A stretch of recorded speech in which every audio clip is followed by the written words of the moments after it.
The sound hit him first, a deep, heavy thud that felt too strong for any old floorboard. Then came the low warning snort, the kind a man might hear only once in his life if he was unlucky or blessed, depending on how he looked at it. Joe Everett froze in the doorway of his new ranch house, his boots sinking into a thin layer of dust that had gathered after years of neglect. He had come here expecting silence. Instead, something alive was moving in the shadows. Joe was just 28, but he carried himself like a man who had lived twice that long. A decade of riding other men's horses and fixing other men's fences had carved strength into his hands and patience into his eyes. For years he had saved pennies from wages that barely bought him supper.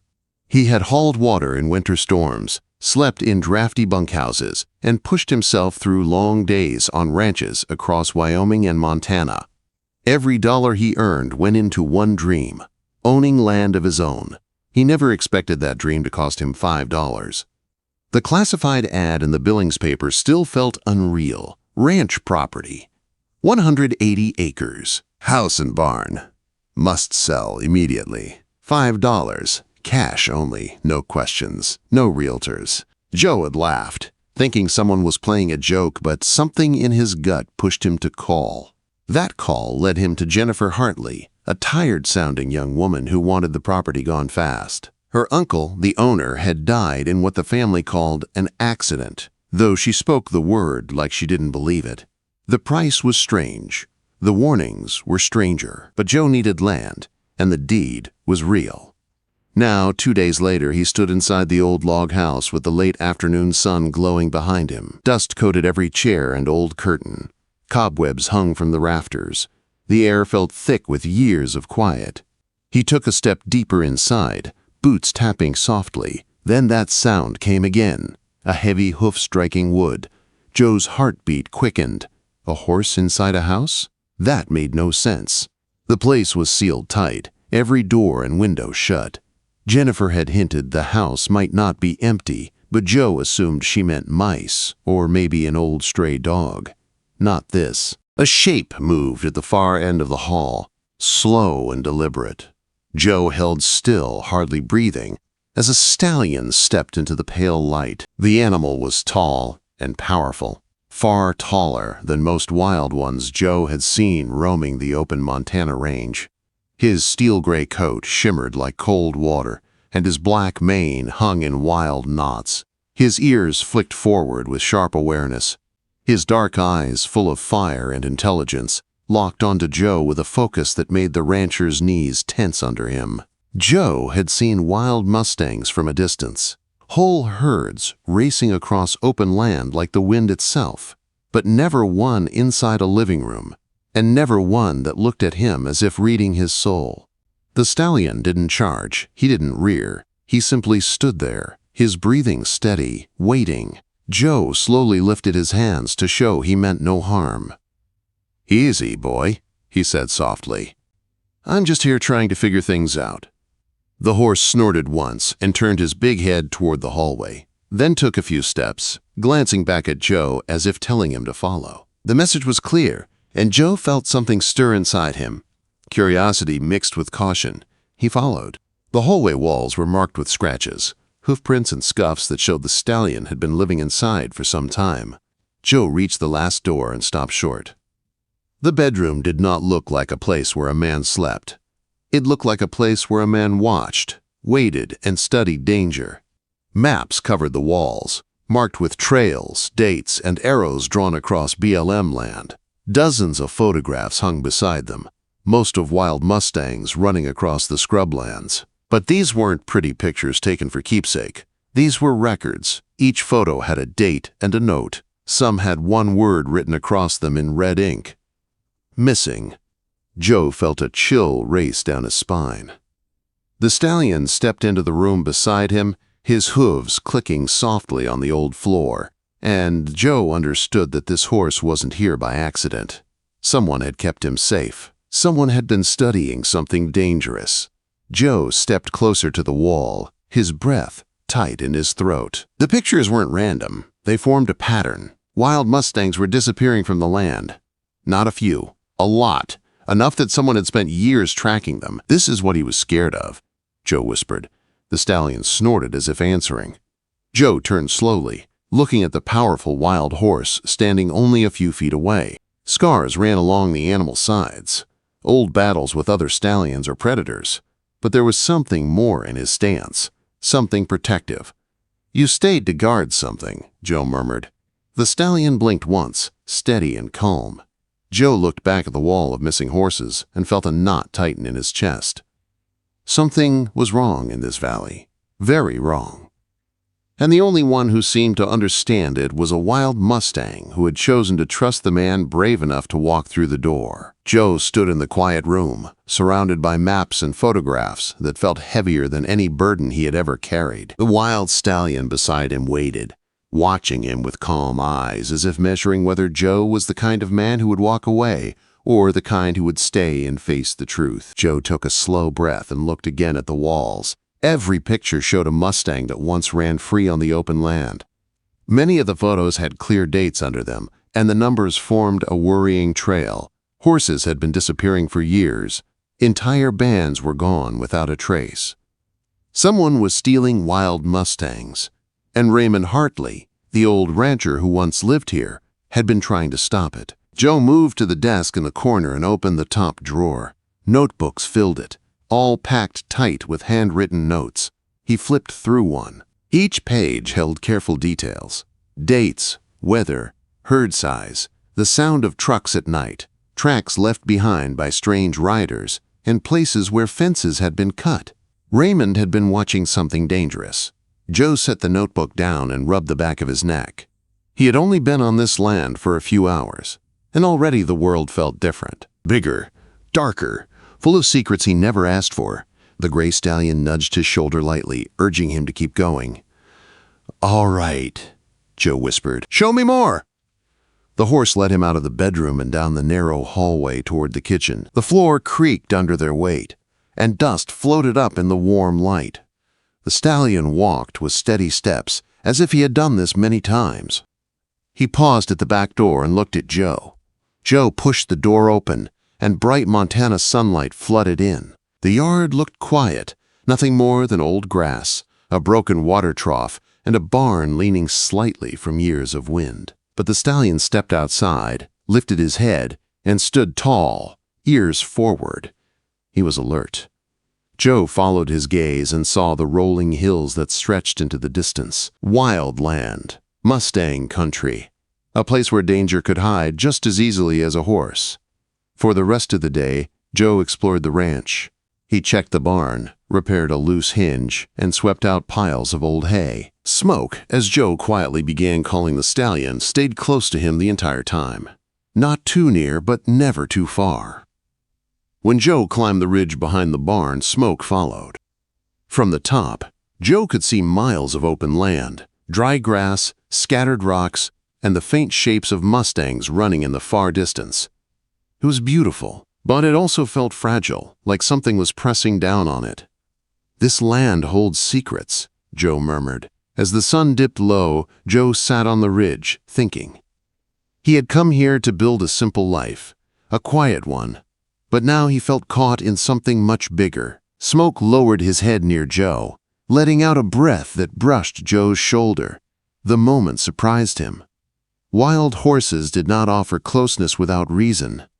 "You trusted old Raymond," Joe said softly. "And now you're deciding whether to trust me." Smoke stepped back and lifted his head, looking toward the valley as the last light faded. In that moment, Joe felt a decision forming inside him.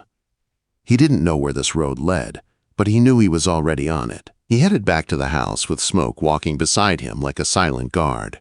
Joe cooked a simple meal over the fireplace, the smell of beans and coffee filling the dusty room.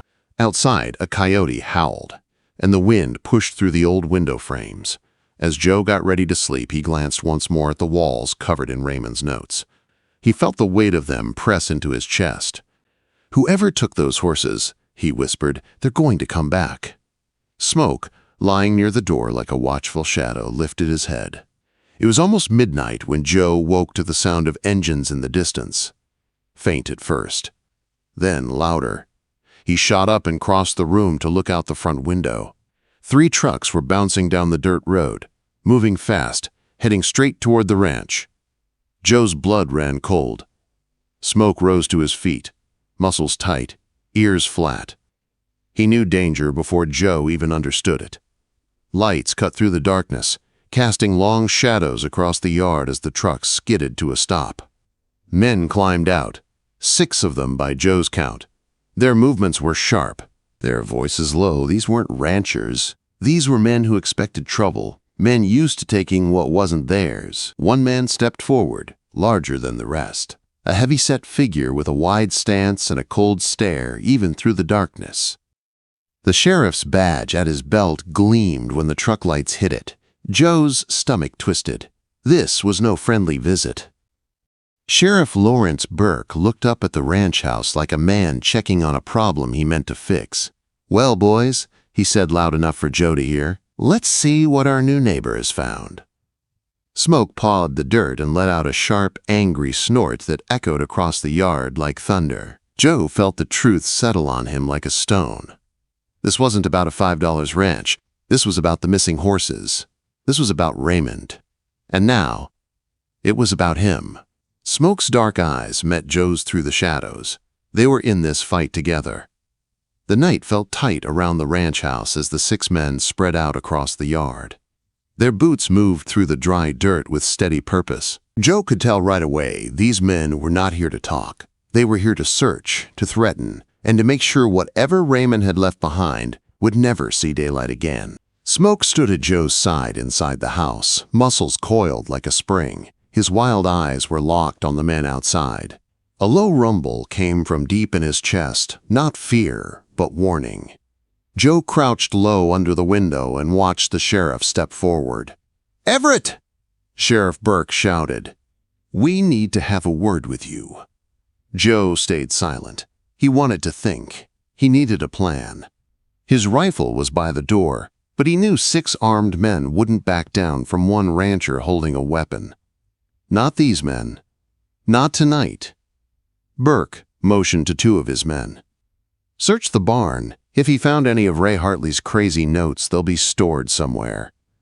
The barn doors creaked open under their hands. Smoke reacted instantly. The stallion charged out the back of the house, slipping through the shadows like a gray streak of lightning. Joe felt the floor shake as Smoke's hooves thundered across the yard. One of the men shouted, "Horse! Get back!" But Smoke wasn't just any horse. He was a wild Mustang who had learned how to protect what mattered. He barreled toward the men by the barn. They dove out of the way, rolling through the dirt as the furious stallion tore past them, kicking dust into the air. Sheriff Burke cursed loudly. "That animal is dangerous. Put him down if you have to." Joe felt a fire blaze up in his chest. "The only danger here is you," he whispered. But his voice stayed inside the walls. The barn burst into flames a moment later. A bright, violent flash lit up the night. Someone had tossed a torch or a lantern. The fire caught the old dry wood fast, climbing upward like hungry hands. Joe's breath caught in his throat. They weren't just searching. They were destroying. Burning evidence. Burning the ranch. Burning any trace of Raymond's investigation. Smoke let out a shrill cry that shook Joe's bones. The flames reflected in the stallion's wild eyes as he turned and ran back toward the house. Joe knew they had seconds before the men reached the front door. He grabbed the thick folder of Raymond's most important notes, maps, dates, photographs, and shoved them into his pack. His heart hammered as footsteps pounded across the porch. Smoke pushed against Joe's back, urging him toward the rear door. "All right, boy," Joe whispered. "I'm with you. Lead the way." They slipped out the back just as the men rammed their way into the house. Shouts echoed through the old wooden walls. Smoke bolted toward the dark tree line behind the house, and Joe followed, stumbling at first, then running with everything he had. The night was filled with fire and voices and snapping branches. Behind him, the house caught flame. The $5 ranch burned like dry grass in a summer storm. Smoke led him up the ridge, keeping to rocky ground where their tracks would be harder to follow. Joe felt heat on his back as sparks floated into the wind. The air smelled of smoke and danger. By the time they reached the mountains, Joe's legs were shaking, but Smoke kept moving. The stallion walked ahead like he knew exactly where they needed to go. Joe understood then what Raymond must have discovered. This was not just a horse, this was a guardian. Smoke guided Joe along a narrow path that twisted through thick pines and over small creeks until they reached a hidden canyon. The moon shone down on a wide stretch of grass surrounded by cliffs. A herd of mustangs lifted their heads, watching Joe quietly. These were the horses Raymond had saved. Joe sank to his knees, breath heavy, chest tight. He looked up at Smoke. "You brought me to safety," he said, "just like you did for him." Smoke stepped forward and lowered his head, touching Joe's shoulder with a warm breath. In that moment, Joe knew he couldn't walk away. Not from this land, not from Raymond's work, not from the herd standing before him. By dawn, Joe had a plan. He placed trail cameras around the canyon, moved through the hills gathering more evidence, and wrote down everything he had seen that night. Every truck, every face, every threat. Smoke guided him to broken fences, hidden tracks, and spots where the thieves had herded wild horses in the past. For 2 weeks, Joe lived quietly in the wilderness with the Mustangs. He relied on his ranch skills to track, cook, and stay hidden. Each night, he reviewed the growing pile of evidence, and each morning, Smoke took him to another clue that Raymond must have shared with him long ago. When Joe finally hiked into a nearby town outside Burke's Reach, he carried enough proof to crack the case open. He uploaded every photo, every video, every note to news stations, federal agents, and wild horse groups across the country. The truth spread like wildfire. Within days, federal officers moved into the county. Sheriff Burke and half a dozen men were arrested. Illegal Mustang theft rings were exposed across the states. But the moment Joe would never forget came 3 days later. He stood in the ashes of his burned-down ranch when the federal agent approached him. "Mr. Everett," she said, "the government wants this land used for something good. We're establishing a permanent wild horse sanctuary. We want you to run it." Joe felt his throat tighten. Smoke stood behind him on the ridge, watching with calm, steady eyes. "What about him?" Joe asked. "He stays," the agent replied. "He's the heart of this place." Joe looked at the stallion, the wild Mustang who refused to leave Raymond, who refused to abandon the truth, who led him through fire and darkness to safety. "I'll do it," Joe said quietly. Years passed. The ranch was rebuilt into a home and a sanctuary. The horses grew from a small hidden herd into dozens of strong Mustangs running free across open grass. Joe woke every morning to the sight of Smoke leading them, proud and wild as the first day Joe saw him. And every sunrise, Joe raised a hand in greeting, and Smoke lifted his head in return. Man and Mustang. Partners in freedom. Guardians of a land that nearly killed them but gave back everything in the end.